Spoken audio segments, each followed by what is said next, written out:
in a kind of nice way. It means a lot to me that, it's not only us, but people around the world are fighting for this. At least we're doing something, and that's such a lot of people who is doing something all over the world. It gives me hope. It's strengthening my hope, really.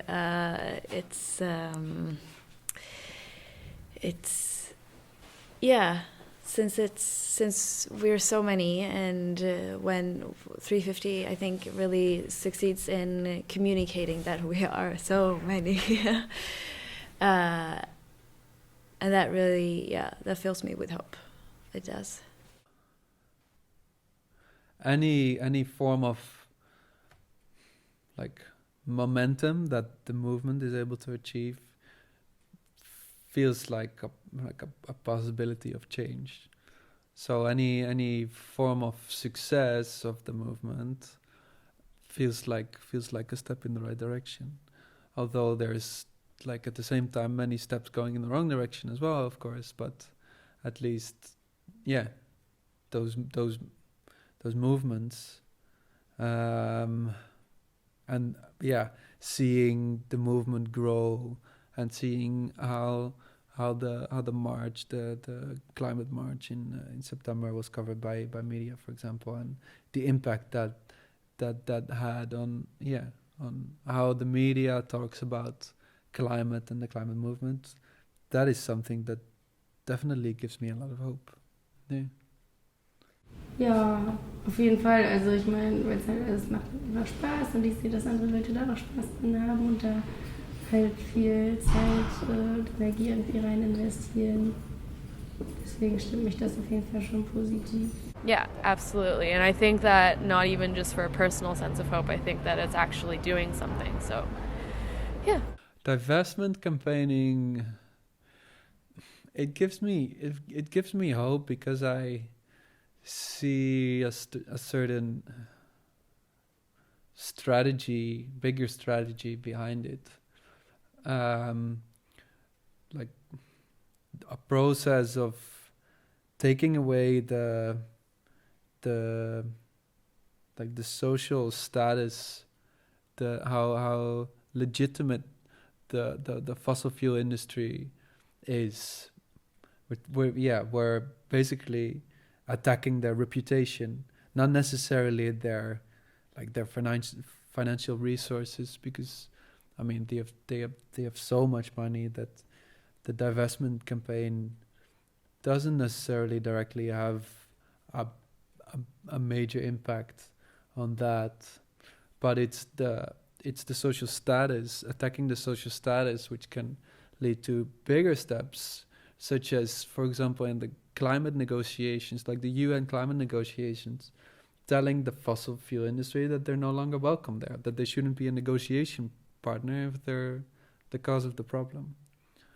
And this is a step towards actions like that as well.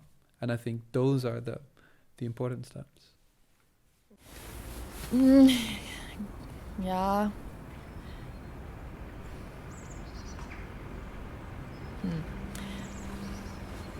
Also ich denke, es ist so ein Schritt und dadurch, dass die Kampagne so viele Fortschritte gemacht hat, macht es schon mehr Hoffnung, aber also es ist halt echt ein schwieriges Ziel, gerade weil in der Politik wenig erreicht wird. So, und Lima war jetzt wieder nicht sonderlich erfolgreich. Mal gucken, ob die in Paris irgendwie was hinkriegen, aber bin ich auch eher skeptisch. Und klar muss es aus der Zivilgesellschaft kommen, dass sich was verändert oder auch so, aber letztendlich arbeitet man auch so ein bisschen gegen die Wirtschaft und gegen Wachstum und gegen industrielle Entwicklung und so weiter und Ressourcenverbrauch. Und das ist schon echt ein schwieriges Thema, finde ich. Und ein großes Thema und da sind viele Leute, die irgendwie Macht haben und Lobbyarbeit betreiben. Und eben auch, wenn man jetzt Indien zum Beispiel anguckt oder China anguckt, bin ich da ein bisschen skeptisch, dass sich da was tut und dass da wirklich was erreicht werden kann. Und von daher mache ich da mit und tu was in der Hoffnung, dass sich was tut, aber sehe es auch ein bisschen skeptisch, dass das irgendwie was geben wird. I feel it's different from time to time. when Lund University says no time and again,